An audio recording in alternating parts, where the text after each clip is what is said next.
Aloha, everyone. Welcome. So I'm Venus Rossetti Medeiros, and I used to be a part of Hoʻi Kaika Partnership, and actually I will always be a part of Hoʻi Kaika Partnership. Um, as you heard earlier, Paul Tanasen, I was one of the founders of Hoʻi Kaika, along with Jenny and Randy, and at that time it was Janie. So mahalo for having me speak today, and I am so thrilled and pleased how Hoʻi Kaika has continued to grow and continue to progress in the way that it needs to for Maui County and the rest of our Pai'aina of Hawaiʻi. So mahalo nui for having me. Today I was invited to speak on our latest initiative. I left Maui 2.5 years ago to take on a new position with Halekipa. It was very hard to leave Maui. I blame my husband because he got transferred in his job to Oahu, and so he was tired of jumping back and forth on the airplane to come home on weekends, and he finally said, "Can you please look for a job on Oahu?" So I left my little happiness at Kamehameha, which I was the regional director for Maui, Molokai, and Lanai. I left that job so I could take on this new position at Halekipa as its new CEO and president here. Thing is, it's a little bit different here on Oahu than Maui. And I just came out of a workshop with Kela and Anu, and we're talking about reading the room, right? And so for me, being the third CEO of an organization that's 54 years old, being the first wahine and first Tanaka, so big culture shock because my two predecessors were Caucasian men from the continent. And so definitely when I joined Halekipa, it was a huge culture shock for the organization, for the staff. We have about 130 staff, but I needed to, I'm ADHD. And as you guys know, I have this thing about being, talk about following my gut. I follow my na'au and I follow where I feel Akua is calling me to go. And Halekipa was a place that I felt I needed to be. And as soon as I got here, I was able to join in a network of people called Nakama Ahaloa. So I'm actually going to go through the work that I've been doing as part of Halekipa, but it's actually a separate network. And we're really looking at transforming our current child welfare system. And so I'm going to go through this. I know I only have an hour and 15 minutes, so I'm going to jam, and hopefully at the end of this workshop, my presentation, if you have any questions, you can ask them. If there's any like really pressing questions, I asked Jenna to stop me in the middle because I'm just going to like ramble through this because there's so much information. I want you guys all to know this exciting work that's going on in Hawaii and how you can get involved in it because it's pretty exciting. Okay, so Mālama Ohana. So it started off with Nakama Ahaloa. Nakama Ahaloa means the children of Haloa. And if you know the mo'olelo, the history of Kanaka, Oiwi, our native Hawaiians are really coming from the earth, the Aina, through our ancestor Haloa. And so when we named this network Nakama Ahaloa, it was really about shedding light on our keiki of Hawaii and and having us put our children at the forefront of this work. So Nakama Ahaloa is a community-based network that first started in September 2018. So part of the work is really to weave Native Hawaiian wisdom and perspective into the Hawaii foster care system, to strive to share power among different representatives of Native Hawaiian serving institutions, the Hawaii State Child Welfare Services, contracted service providers, and birth parents and youth with lived experience in child welfare. Our efforts is really to improve the outcomes for Native Hawaiian children in particular, but all children is what we're looking at. But because of the overrepresentation of Native Hawaiian children in the system, we wanted to really look at how we were advancing this work to positively impact our Native Hawaiian children and families, because we have a belief that if we lift those families, all other families will be lifted as well. So what brought us together was our statistics. When you look at our statistics up until 2021, and I can share with you, we have the latest, and it's about the exact same. So in the last 5 years, when we started this work, we looked back to 2017, and we were going, look at these numbers of how Native Hawaiian and part Hawaiian Kanaka Oiwi have historically and continue to be disproportionately represented in multiple systems, right? So not only child welfare, but you see our juvenile justice system, our, substance abuse, domestic violence, so many different systems that we are overrepresented. So a group of us were very concerned about this. So we went together to Phoenix, and we went through this workshop.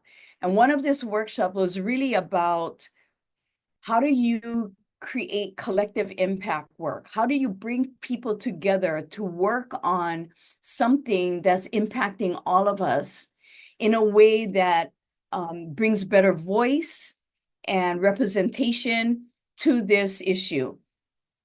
And so we came back and we decided that we were going to start a network, Nakama Ahaloa, bring in many different providers, bring in CWS themselves, a lot of people with lived experience to really talk about how we can begin to transform our child welfare system and how we could especially shed light to why this disproportionality was happening, and if there were some things that we could actually address in making it not be so, right?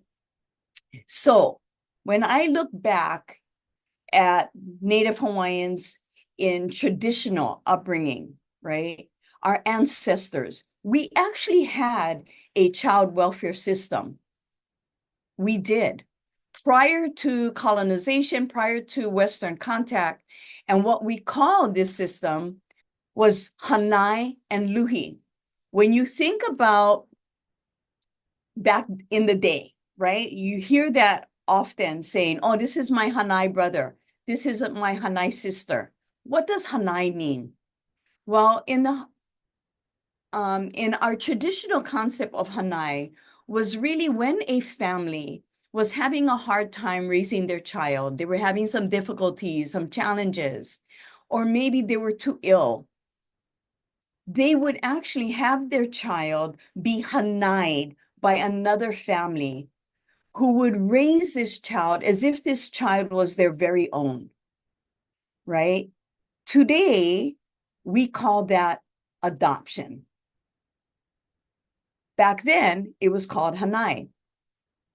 We had also another practice. If someone temporarily could not care for their child, whether they would have to care for a kupuna or something for a little while, and they needed to be away, or maybe they were ill and they needed to be cared for to get back on their feet, to care for their children once again. They could take their child, and their child would be taken care of temporarily by another ohana or an individual. And we call that luhi. And when the parent was ready to take the child back, they would return the child back to that parent. Okay. Today, we call that resource caregiving or fostering. But we had a system. It was called luhi. So traditionally, Native Hawaiians had a system in place to ensure that our children were well cared for. Many people think that that our children were meant, they think that Hawaiians, part of our culture is to spank, to hit, to punish our children. Actually, that practice came in during colonization. Traditionally, if you look at every single olelo no eao written about Native Hawaiian and the way they engaged with their children, it was always with love, concern, caring, seeing their child as a gift. And if you look at this olelo no eao, he hi'i alo ua, mili mili ia I ke alo. Ua ha'awe, ia make kua, ua le ia maka ai, which means a beloved one, caressed in the arms, carried on the back, whose arms have gone about the neck as a lei, said of a beloved child. Now, this olelo really represents the way that Hawaiians viewed their children. They were viewed as a lei, right? When you think about a lei, its love is enduring. Many times in olelo no eao, you hear of child referred to as pua, a flower. Now, when you look at a pua, we know that a pua, if you squeeze them too tight, they easily bruise, right? If you don't water, you don't care for pua, it'll wilt, it'll die quickly. Children were seen as a flower, a pua that was precious, that smelled good. No, sometimes our keiki don't smell that good, right? Kind of hauna. But in this olelo no ea, it really depicts our children as one that would be valued and cared for and nurtured. Never do you see that a child in any olelo that talks about a child should be beaten or hurt or set aside or emotionally abused. It was always about caring. And if I couldn't care for it, then I would give my child to someone who could care for them. So when we started this network, our dream was that we would have reimagined and transformed child welfare so that it is grounded in Native Hawaiian culture and values and is sustained in deep positive relationships that heal and strengthen ourselves, our ohana, and our communities.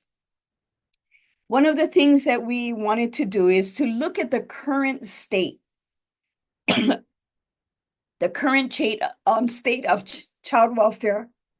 So if you look at this shift, looking at a current state with teachers and then the future state, we wanted to create these good shifts from the way things are now in child welfare and what we want things to be like in the future. Okay. So these are a few critical shifts, and I hope you can see it. So looking at these critical shifts, right? Safety and well-being. So examples, our child welfare system have tended to focus on child safety and services for parents. Our future state that we wanted to see is that all systems connected to children in the child welfare system coordinate to support families, including safety for children, positive parenting, family relationships, permanency for the children, and well-being for children in care. Another one was youth voice is supported to make systemic change. That's current. In the future, we wanted to see youth voice and family voice influence and shape systems change and their personal and familial efficacy. Another shift we wanted to look at was Kanaka approach, Native Hawaiian values. Many Native Hawaiians involved in child welfare system and in the general population are disconnected from Native Hawaiian values. In our future state, our community embraces shared kuleana for the well-being of Native Hawaiian families and children in the foster care system by embracing and practicing values that eliminate cultural disparities and disproportionality. Another one, agency staffing and training. Child welfare is understaffed and unable to meet the families and children's needs. In the future, all relevant public non-governmental agencies and service providers, resource caregivers are well-staffed, well-trained, trauma-informed, understand Native Hawaiian values, restorative justice, and are in alignment and supported to be able to meet families' needs. Resource caregivers. The system lacks an adequate number of resource caregivers, and RCGs have insufficient support for working with children with high needs and developing relationships with extended bio families. In the future, we have enough resource caregivers who are adequately trained, supported, and mentored to support and nurture the children, youth, and connect to bio parents, siblings, and extended ʻOhana. And another one, sibling connections. Sibling connections and relationships are fit in when schedules permit. Sibling relations are honored and prioritized as critical lifelong relationships. So we have many other critical shifts that we looked at. All of these critical shifts can be found on the website epicohana.org. And if you look at Nakama Ahaloa, you can find all of these critical shifts that we actually use to help inform our work. So there's a bunch of network partners. These are some of our network partners. There's over 30 who are involved. And if you want to be a part of the network, please reach out, let me know, and we can invite you to the next network meeting. Okay, so in our beginning work, what we did is we broke into focus committees that would address these different critical shifts. The first one, the first committee that I was actually a part of was the Native Hawaiian values. We called that the Hui Kauhale. The second committee, Parent ʻOhana Voice, we called that Hui Makua. Sibling connections, called Hui Pilina. Resource caregivers, fostering strong connections. And these were for those who were working with child welfare. So agencies, organizations, different systems, DOE, all of them. Hui Hilo, which was a pilot community that we selected that we could try things out on as we started to develop different things. So we started in 2018. Fast forward 4 years, okay? These are our accomplishments.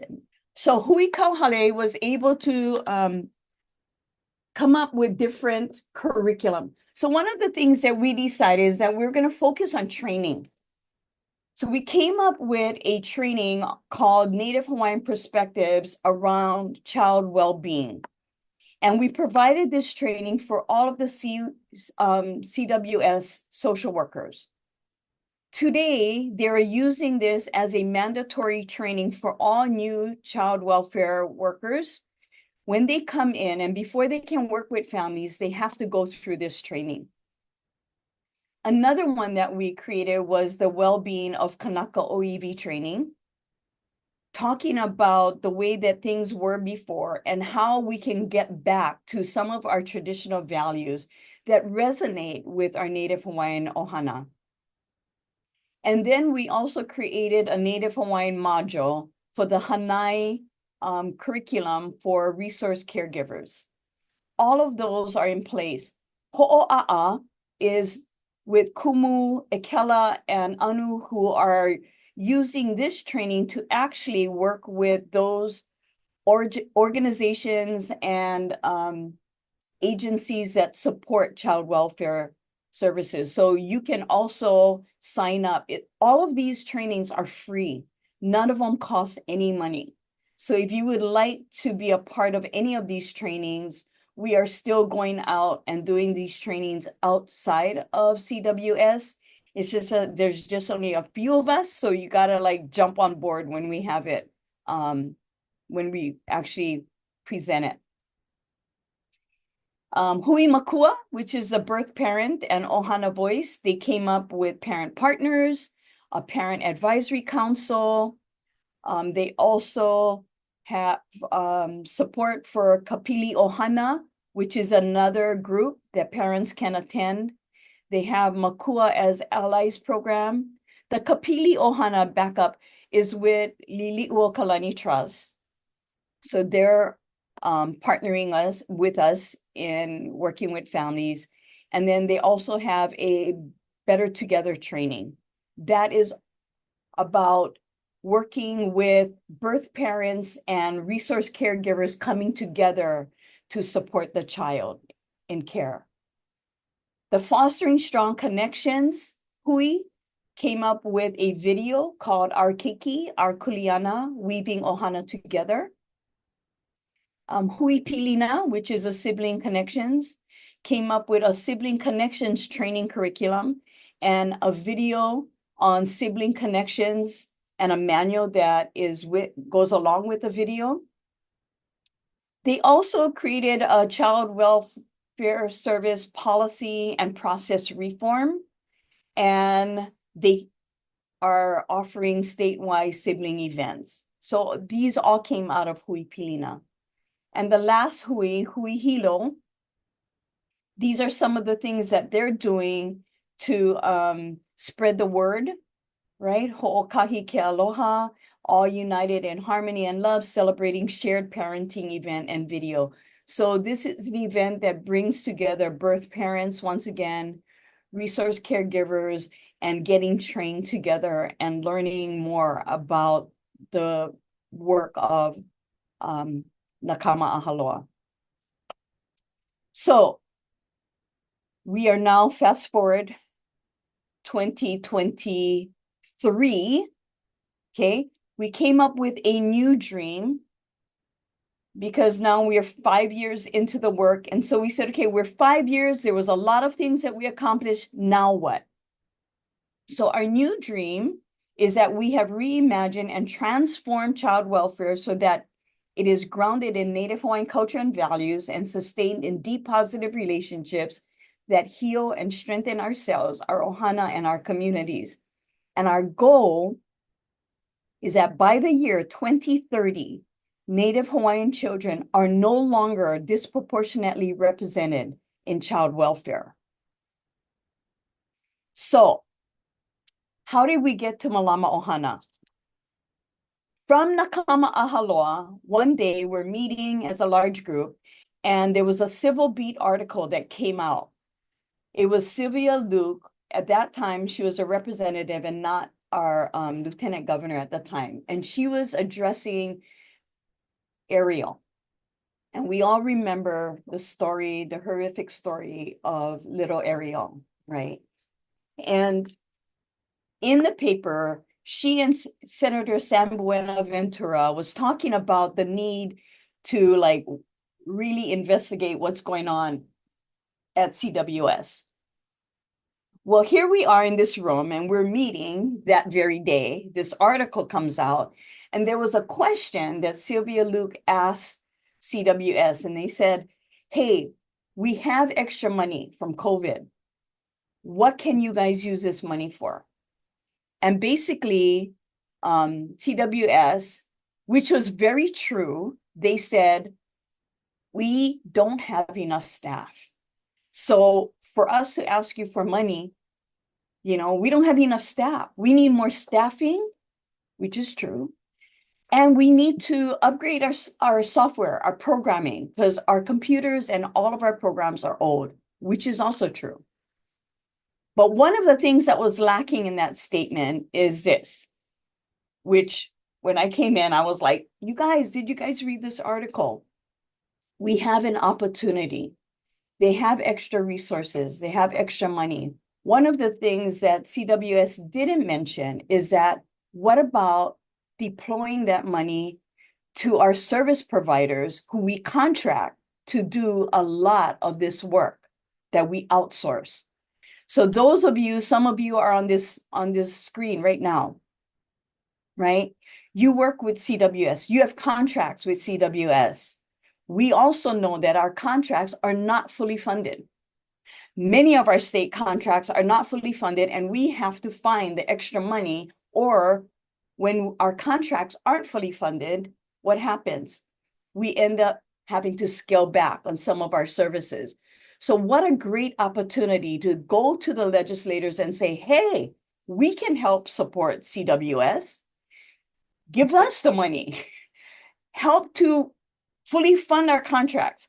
Help us look at other ways that we can come on the side and support CWS in their work. So we met with Senator San Buenaventura and Representative Luke. Laurie Tochiki, who was executive director at that time of Epic Ohana, and myself, the new CEO of Halekipa, went in and we kind of shared about what we're doing. We shared about Nakama Ahalua. We shared about how we wanted to expand our services and our contracts to all of those who were serving Hawaii's families. We put forth a bill. They actually told us, put in a bill. We put in a bill called Caring for Keiki. It was a Senate bill, and it got vetoed by Governor Ige. But we didn't give up. We're like, okay, that's okay. Hana ho, let's do it again. So we rewrote the bill. This time, we took out some of the things that Senator San Buenaventura wanted to put in that didn't pass through the the AG office. So we took that part out and we put in what we wanted for Mālama Ohana, and it passed. It was signed by Governor Green, and it established Act 86. In Act 86, it establishes within the Office of Wellness and Resilience the Mālama Ohana Working Group to seek, design, and recommend transformative changes to the state's existing child welfare system.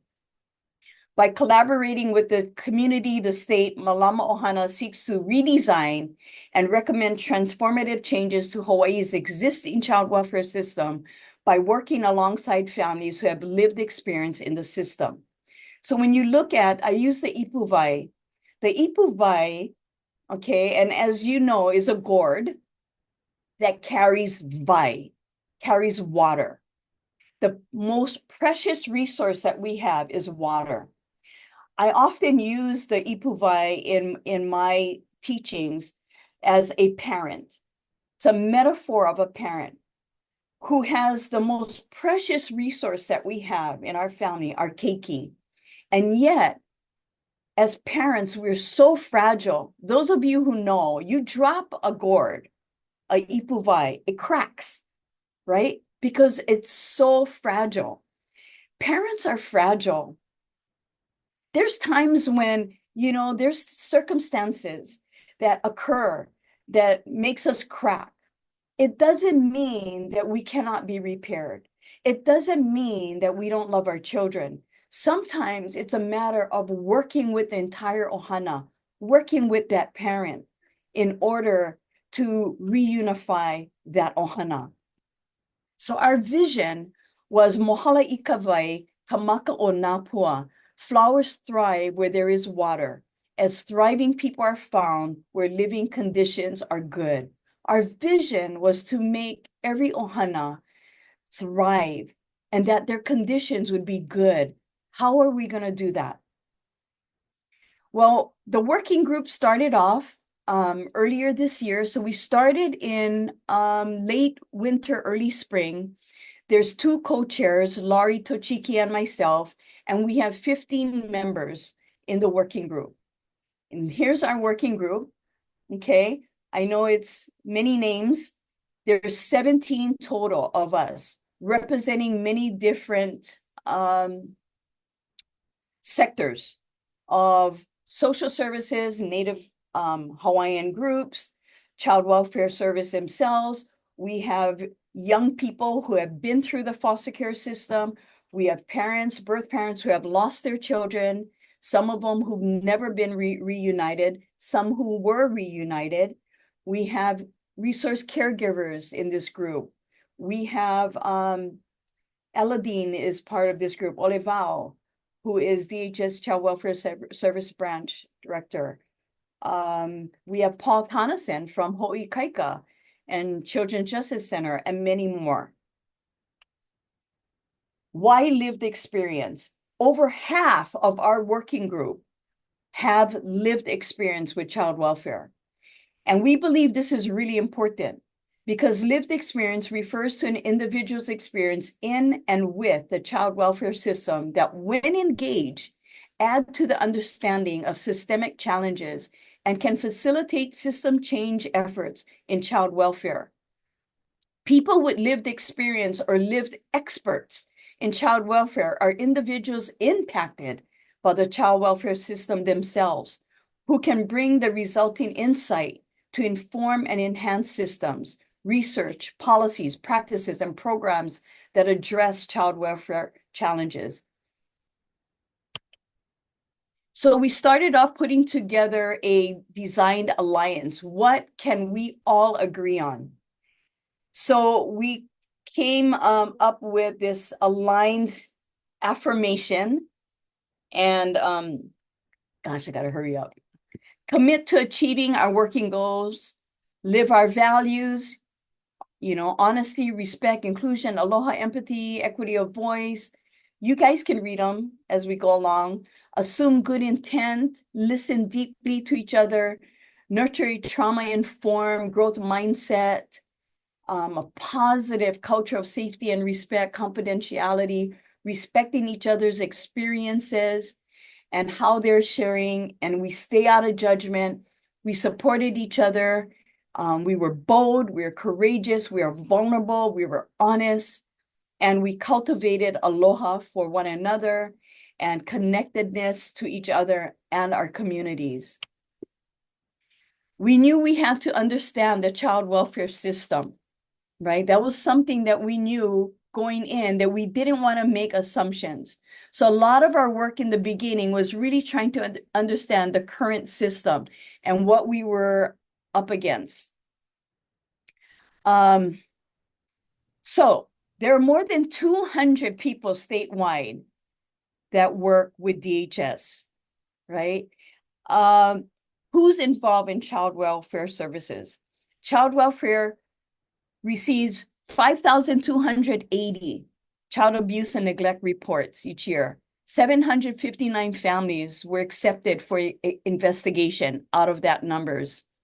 1,331 children who were confirmed as victims of at least one abuse type. 44.5% confirmed victims were ages 0 to 5. 29.4% were ages 6 to 11. 25.1% ages 12 to 17. And during that year of 2021, a total of 2,566 children were in foster care with an average of 1,555 in care each month. Sorry, Venus, are we supposed to be seeing the slide for No, with the that's numbers? fine. Okay. Yeah, it was just too numbery. But if you guys want, what I'm gonna do, okay, what I'm gonna do, I'm gonna send you guys, I'm going to upload this PowerPoint at the end of my presentation, okay? But there was just too much numbers. Okay, this one is important too. 1,192 children existed foster care during exited foster care during the year to reunify. 51.6 of them did that. 20% were adopted, and 19.3 guardianship, and 7.4% was emancipated. See, sometimes this thing works and sometimes it doesn't. Okay, so after we did our research and all of that, we broke into 6 different groups, and we invited community members to come in and listen to our pigs. So we call them our permitted interaction groups. They could come in and they could listen, and they could also give mana'o. They could share their experience with us. So it wasn't just us, it was voices of the community coming in. So we had a keiki and opio group, a makua and ohana group, a labe hanai, a hui kaiaulu, hui ho'opulama, kanaka o po'e Pacifica. So the English translations are on the side. So all of us were meeting separately 1 to 2 times a month to really gather our experiences, and we created a list of recommendations. Then we went out and we provided statewide community meetings. We came to Maui as well. Some of you attended. We advertised, we tried to get the word out as much as possible, and collected the input from those who came forward in our public meetings. 11 statewide, every island we went to. Lanai, we did and Hana, we did a Zoom meeting, but everyone else were in person. After we gathered all of their input, we came up with some highlights, and there are 4 themes. One of them is we needed community prevention so that families do not enter the child welfare system. Like, what if we change, instead of mandatory reporting, we look at mandatory supporting? So, give you a quick example. If a child comes to your classroom repeatedly with, let's say, ukus, or like their hygiene is not well, instead of jumping to conclusions and saying these parents are neglectful, they're neglecting their child's well-being and health, why don't, and calling CPS and making a report, why don't we stop and we call the parent and we ask the parent, hey, I noticed that. Is there anything that's going on that I can support you with? We might find out, because this is another statistic that is very mind-blowing, 80% of the reports that made is due to poverty. Nationwide. What if we say, hey, maybe I can help you. Maybe we can buy some uku medicine. And you know what? We have some extra resources, community resources, that maybe we can go shopping and get your keiki some new clothes. And rather than making a CPS report, we go out and we support this ohana so that they don't even enter the system. When I was working as an outreach worker at Kamehameha schools, and I was an outreach counselor, many times I would have teachers calling me up and saying, you know what, I'm sending the student to your office because they're disrespectful. They keep falling asleep at their desks. They would send them to me, right? Something's going on in that home. I don't know. I think they're using drugs. And all these assumptions was coming. And I'm like, okay, you know what? Let's just talk to them. Just by having a conversation with the youth, I find out mom and dad was fighting, had a huge blow up, no electricity, no money to pay electric bill, wasn't able to do the homework. Child was intervening between the parents fighting, didn't sleep all night, came to school tired and fell asleep at the desk. Were there things that we could do to help that ohana, that family, rather than making a report? So many of the reports coming in were due to family issues that could be mitigated. So we were hearing that time and time again from community members. How can we empower our parents? How can we share resources? How can we have more community navigators working our families? How can we have a program of peer support to help our parents navigate through the system? How can we have a place called, like, we calling it the pico, capico, kind of like the neighborhood places where people can come ahead of time and get the resources that they need before they get into the system? And how can we reallocate resources to prevent financial supports for families? So one of my bright ideas, okay, if CWS cannot find more workers, if they have a hiring challenge like all of us do, right? What can we do with that extra money? How can we deploy that funds? I know it's not that simple, Venus. Yeah, it's not. Okay, but how can we make it? Don't just say, oh, it's not that simple. It doesn't work that way. Well, how can we make it work? And that's kind of where we're at. We're like, how can we change things?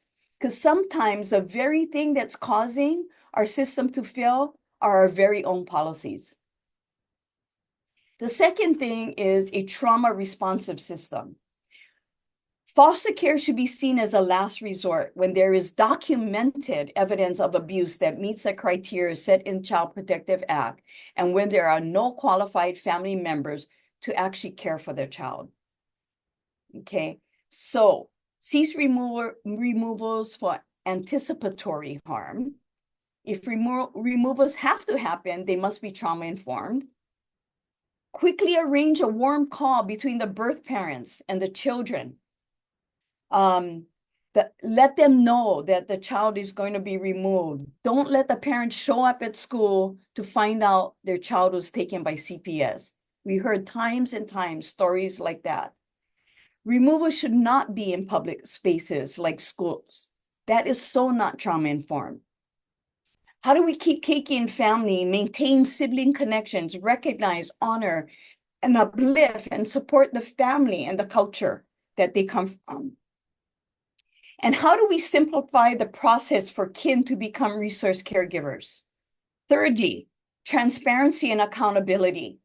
Time and time again, we heard that families did not feel that there was transparency and accountability within the child welfare system. So how do we have a direct and transparent conversations between social workers and young people about their case direction, their well-being, and their placement options? Do they have a voice? Young people, parents, and kin should have a voice in decision-making, self-advocacy, and peer support. We need them to be well-trained and supported child welfare service workforce. How well do child welfare service workers know their own policies? One of the things that we heard is our state actually have really good policies, but many times they're not following our very own policies. Child workers should be required to demonstrate knowledge and skill and should be compensated for proven expertise. Child workers should be required to pass an exam to ensure that they understand the policies and procedures of CWS. Foster accountability when corrections and improvements need to be made. Family welfare system themselves Provide culturally appropriate, independent mental health practitioners to address childhood trauma and healing. Understand domestic and sexual violence and treat survivors of domestic violence appropriately. So here's another thing that we've heard time and time again. If there was domestic violence going on, okay, CPS was notified. Let's say, I'm using this as an example, and once again, these are mo'olelo stories that we heard from those who actually went through the system. They go to file a restraining order. Immediately, CPS gets pinged, okay, if they have children. The next thing you know, I'm not saying all, but some of them that we heard from, CPS is at their home removing their children. And the mother's going, why are you taking my kids? My kids are safe. They're safe with me. But because they were in a domestic violent relationship, somehow it was perceived that the children were not in a safe place. Mom saying, that is why I'm trying to file this restraining order so I can create a safe environment for my children. And so we did have some survivors talk about how their children were removed from the home. And some of them were never reunified until their children turned 18 years old. I'm just saying this because what we wanted is them to separate out domestic violence and treat child abuse separately from domestic violence. Family and youth should be supported by a team that includes all systems, the OH, DOE, CWS, judiciary, the service providers, the community and cultural support, and peer support. And they shouldn't be working separately. And children in public school receive the services, and the public school system promotes supportive programming that includes positive relationships, substance abuse prevention, sexual and child abuse awareness, missing children, trafficking awareness, all of those things. And finally, the last theme of a highlight was things that people really thought outside of the box. What if we establish a Hawaiian cultural court? What if we endorse ho'oponopono as a culturally appropriate model for trauma healing? What if we establish protections like the Indian Children Welfare Act for Native Hawaiians and Pacific Islander families? What if we establish a best practice prototype family center and system to design the family welfare system? This one here, establish an office that will process grievances and complaints and concerns, but also work proactively to protect rights and best practices. A separate office. And we kind of called that open, the Office of Procurement, Engagement. I don't know, I forget. I'll figure it out later. Support the reemergence of Hawaiian cultural practices of care and healing. So we have this timeline that we've been working off of. Okay, so we started here 2023 when Ohana, Mālama Ohana Act 86 was established, and we've been pretty on point with our timeline. So here we are, the purple, you see it, writing of report, August, September. So we are currently taking all of these recommendations and we're writing a report that's going to go before the legislators by the end of the year. That's our timeline. So Karen Worthington has been contracted by our working group to help us create this report. Once we feel good, we've gone through vetting out all of these recommendations with our working group. We've already done it with our community members. But once we fine tune it, we will be submitting it. And this is where we would need your support. We're actually also meeting with the Office of Wellness and Resiliency, with Tia Hartsock, and Keala, Kaupuiki, Santos, and their team in really helping to put together a package. So some of these recommendations can actually be put into a bill through the Office of Wellness and Resiliency. So we're kind of weaning those ones out, putting bills together with Tia and her team to submit separately. Hopefully some of them go into the governor's package, right?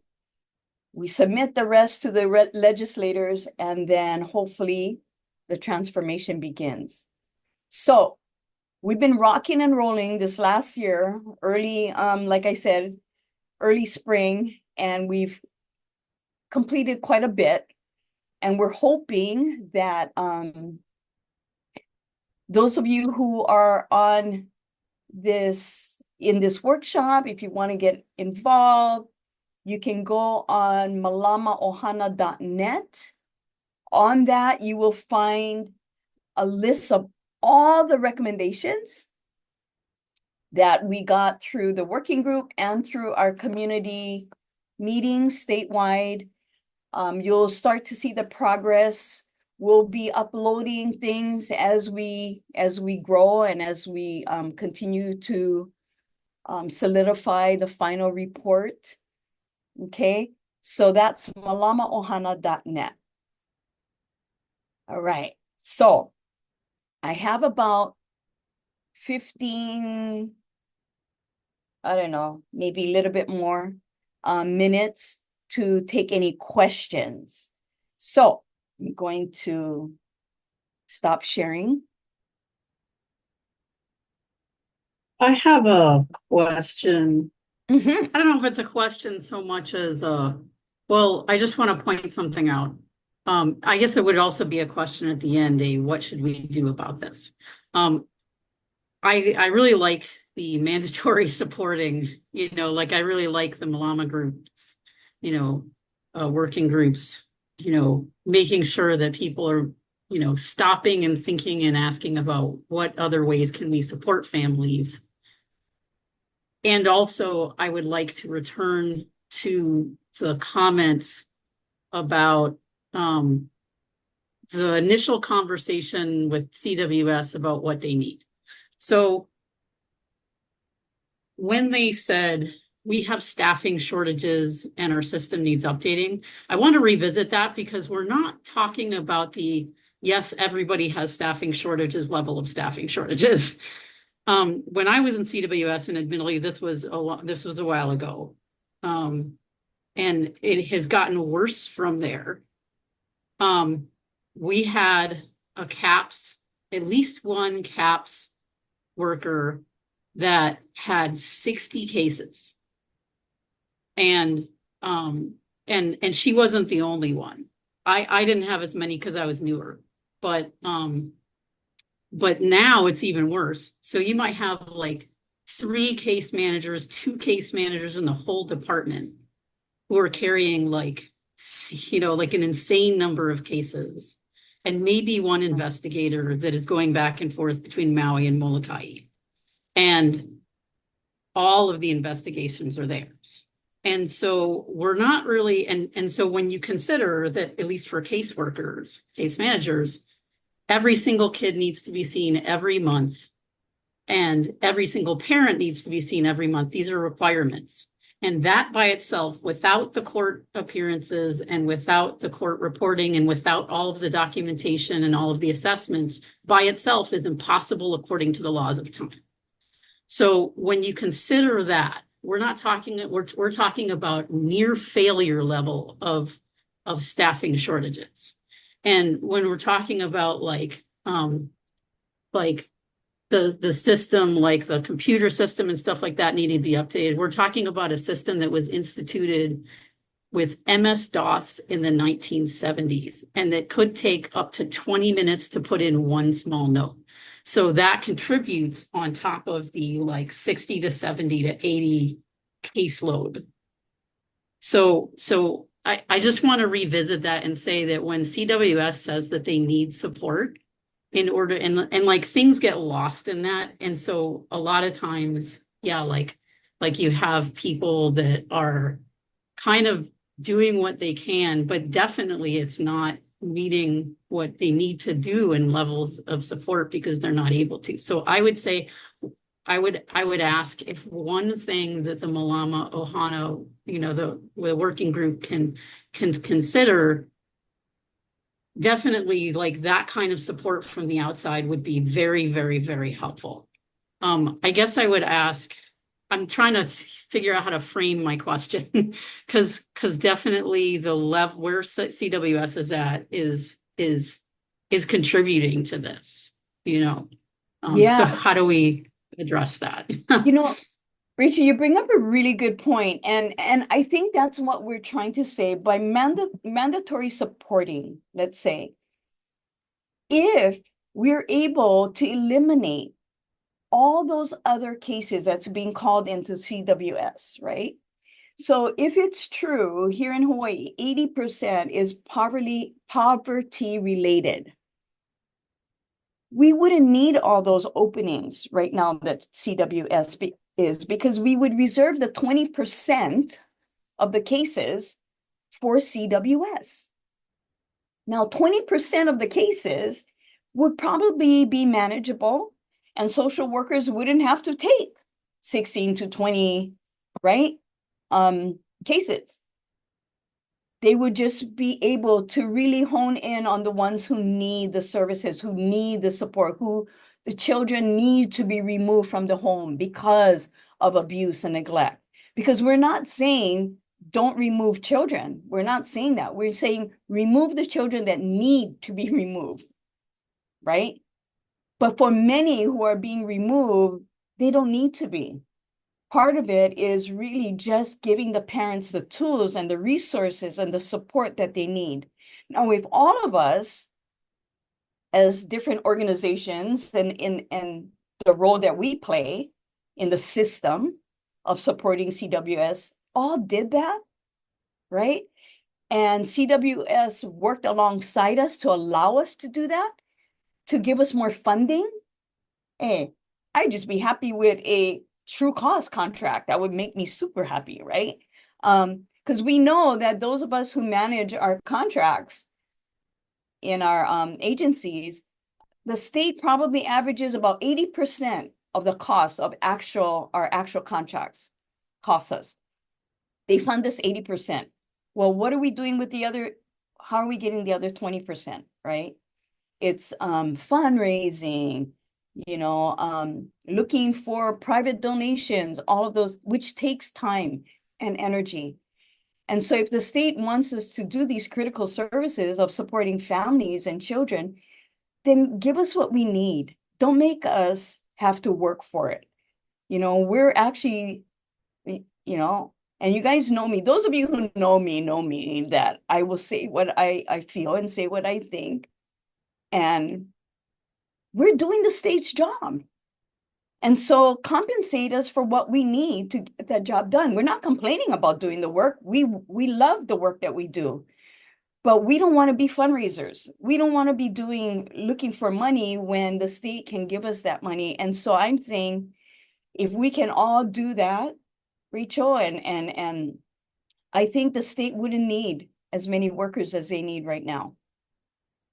They're looking at the current caseload. I think together we can get that caseload down for them. That's actually very helpful. And it's something in the last session, how do we increase the resources and the pathways for parents to get the help they need before report, like without having to be reported, or like Right. without having to go through a report to get resources. So if we could get those pathways through your group, that would be super. Yeah, so part of it is really looking at, asking for funding for like these capicos that we're calling it, right? To go statewide. If every community could have like a capico, and a capico doesn't necessarily have to be a building, right?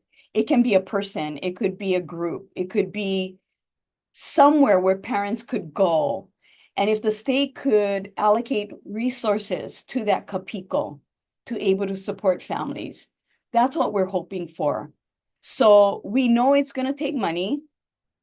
We're crossing our fingers. We're going to put in for allocations for it. But then again, you know, if all of us, once again, put everything we have on the table, like when I look at Lili'uokalani Trust, they have buildings across the state. Would they be willing? Some of them are empty. Or I wouldn't say empty. Sorry, any LT people out there. I love you guys. But like some of them are maybe not being utilized to its full extent. Can we utilize space there?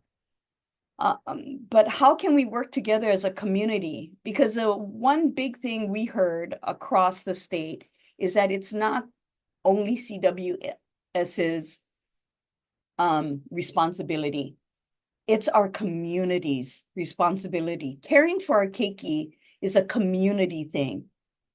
You know, when I was talking about Hanai and Luhi, our families never had children to give them up to the state to take care of. It's not the government's responsibility to care for our children. It's our responsibility to care for our children. So how can we support each other in really Mālama na keiki, Mālama Ohana? How can we come together to care? And it's going to take all of us. And honestly, I don't want to give them all to the state because, like I said earlier, some of our policies are the very thing that's causing our system to fail. You know, people say, well, the system is broken. I don't think so. I think the system was designed to do exactly what it's doing right now. And so it's for us to come up and ku'e, right? Stand together and say, no, give us the agency, give the community agency to be able to tell you how our kids and our families need to be cared for and help us. So, Venus, and once again, I want to make this one point before, because I don't mean to offend anyone in this workshop. Okay, I'm just sharing. I've been doing this work for 39 years. 39 years. And when you look at those numbers and there's no more difference, I showed you a snapshot of 5 years. You go back 20 years, it's the same thing. We haven't been making a huge difference. Okay, so 39 years, I think it's about time that, you know, I think I've earned a little bit of like, I can speak what I feel based on my own experience, what needs to happen. And it really is going to take community. If we wait around for our state to do it, we're going to be waiting a long time. Hi, Paul. Yeah, Venus, that's what I was going to touch on. I was sitting with Venus and there was, I think, 5 of us sitting in a little hui on Oahu when we came up with this bill and contacted Sylvia Luke that day via text. But the good thing was we heard one gentleman said, we need to demolish child welfare services, right? Tear the whole thing down.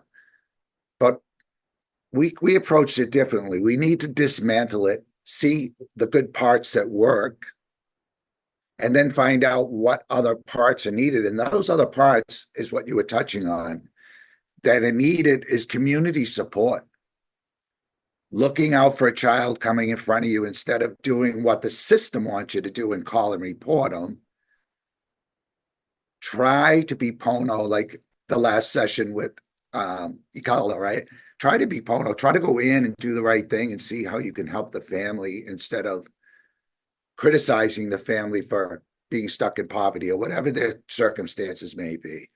But just to sort of reiterate what you said, it's really important. You should go to the website. It's about the entire community supporting this program or project that we put together that came from 5 people sitting in a circle to a massive statewide effort, and child welfare sitting at the table Mhm. with us, agreeing that change needs to happen. That's the important part. Exactly. So this is the thing, you guys. CWS is at the table. So it's not the individuals who work. I want to be really clear. I'm not talking about child welfare services workers. I'm talking about the system. Okay, because we have really good people. We have people who are burned out, good people who have given their heart, sweat, blood, tears, everything in doing this work. You know, a lot of them are really, really good people. It's not that. That's not what I'm trying to shed the light on. I'm shedding the light on the system, the policies, the procedures across the state. It's not just CWS, it's DOE, DOH. There's many things, right? We got to start coming together for our people and our children and our families and our communities, right? So, nothing against the CWS workers, because they are victim to the same system, right? They have to work within that system. So, yes, Yes. Rachel, it's also the federal guidelines too. Absolutely. So, just want to be really clear. And once again, I know time is up. Yeah. You have Oh. a few more minutes. Dr. Okay. Adam Coles has been waiting patiently, raising his hand. Oh, sorry, Dr. Coles. No, that's okay. I just Oh, had good to see two you real again. quick kind of things. Good to see you, Venus. And I agree completely. I agree that the system is functioning as designed, right? It just it was designed to function a certain way. You know, it's a Chevy pickup, but we're trying to ask it to be a bullet train and, you know, a cargo ship at the same time. And I think that together we can, you know, brainstorming like this, like Paul was saying, you know, is there a way for DHS to partner with the various communities to generate, you know, basically support groups, community support groups that are locally focused, that each family could get identified with, call it whatever, community support office in this less punitive way, because there's such a punitive kind of feeling around being involved with CWS, and even you know, the voluntary case management level of service, you know, has this sort of like, well, we'll try voluntary case management and work with you, but if you don't follow your service plan or don't do this, you know, it may elevate. But is there a way to sort of reverse that philosophically? So I love like where you guys are coming from philosophically. And it might be easier to hire some folks into roles that are more supportive like that than kind of like caseworker type roles, and be more attractive. And people would be like, yeah, I want to work with families. I want to engage in getting them, you know, help from the food bank and housing. I'll get with, you know, the Family Life Center, work with them. This sort of like broader kind of care navigator type idea, I think would be a little easier to hire into for sure. Yeah, no, that's a Um, great point. Mahalo. Yeah. I love the cultural basis of where you're coming from, you know, with the Native Hawaiian basis and philosophy and ideas. And I wonder if it can be expanded, right? To be kind of culturally informed for at least several, you know, of the cultures that have, for various reasons, you know, emigrated here and live here over the past century and a half, with kind of the Hawaiian culture as a model of how do we engage with families, how do we engage with them in their own language, utilize their own culture, to support and then link with the community in a broader support system. That's one of the hardest parts of our job, I think, is especially when families are isolated and don't have much of a support system that feels comfortable to them. Thank you. Absolutely. Absolutely. Thank you, Dr. Coles. Because once again, we're not also saying that Native Hawaiian children are more important. I mean, and not that you ever said that either, but it's the disproportionality that we're trying to address right now. Like, why is it, right? Why is it? Yeah, well, and you're right, but the numbers are also that like all Pacific Islander children are overrepresented 1.5 to 2 times over their population numbers in child welfare services.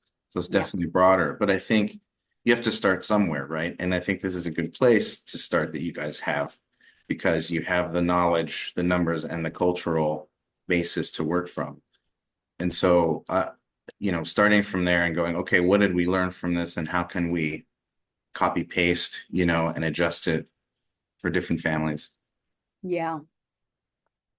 Yeah, we would love for your mana'o. All of you who have mana'o to share, please go on the website, share your mana'o. Thank you, everyone, for joining. Thank you so much, Venus. Oh, you're Bye. welcome.